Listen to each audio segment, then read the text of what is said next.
Suicide is the third leading cause of death for people ages 15 to 24, and over 38,000 Americans die from suicide every year.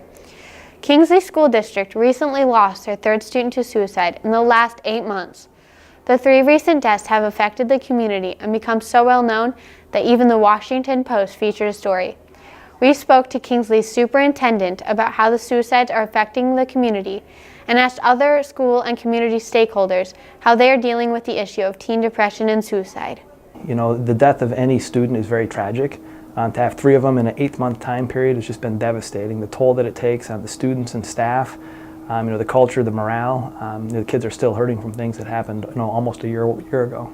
Teens are exposed to many pressures in today's day and age, such as drugs, alcohol, and many other pressures. Social media is a huge factor in creating anxiety and depression. In several recent studies, teenage and young adult users who spend the most time on Instagram, Facebook, and other medias were shown to have a 13 to 66% higher rate of reported depression than those who spent the least time. The pressure you guys face today is insane. These things are horrible. I wish I could smash every one of them. When we see like the Lipsy app where you're inviting people to comment anonymously, I'm 43 years old and a superintendent. I don't want to hear anonymous comments about me. My skin's not that thick. And to think, my daughter's in 8th grade, she's 14. I would hate to think that people were anonymously commenting on her. We're disconnected. I just think in the challenges, whether it's drugs, alcohol, social media, we can go on and on and on. Certainly I think everybody would agree that the pressures and the challenges that kids face today are unprecedented. And many of the adults, since we didn't experience it, we don't necessarily know how best to deal with it either. I think there's a lot more stressors out there for kids. I think kids really struggle with being kids at the middle school now. They're very much like young adults, and there's a lot of responsibility placed on you. And I think that process has really sped up the anxiety for kids, that you don't get to learn and grow at your own pace. As a collective group, if a student is hurting and another student notices that if it's continuous and not improving, that student needs to go to a trusted adult, someone that they have confidence in, teacher, police officer, their parents, a counselor, and they need to let them know, hey, I'm noticing this with so-and-so, and I think that they need a little bit of help. It's okay to get help. It's okay to talk to people. We don't really talk about mental health that much. I'm not afraid to say I've been in counseling for 4 years, two stints of 2 different years. With my job, there's a lot going on, and it's okay to want to go talk to somebody.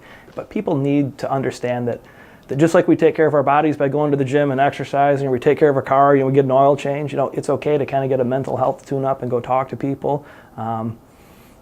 Life is stressful. It does get better, and sometimes we need a little help along the way. The biggest thing is building a sense of community within the school, and then trying to meet the needs of all our kids. So we talk about something, educating the whole child. So even though we talk about educating you in math and science, social studies, English, give you a couple electives, it's much more about providing a culture that helps you grow socially and emotionally. That's a really big thing, and we have to put more resources into that, because you don't always get it at home. You're spending a lot of time with us each day, and then you go home and you're doing homework, and at this time in your lives, you don't spend a lot of time talking to your parents. That individual that is hurting is loved more than they could ever know. This is 2 things I'm asking. I'm asking for the individual who's hurting to go to somebody, and I'm asking for those who see someone hurting to be there for them, or to go to someone and let them know that they're hurting. I'm stealing this saying from someone else, but I think it's very profound. It says that suicide is not a guarantee things won't get worse, but it is a promise that they won't get better. We need to be there for each other. Absolutely need to be there for each other. Only 30% of teens with depression are actually being treated. If you or someone you know is dealing with depression and not getting help, let them know it's okay to seek guidance. You can call National Lifeline Network for suicide prevention at 1-800-SUICIDE or 1-800-784-2433. It could save a life. This has been Avery and Ashley reporting for Trojan TV.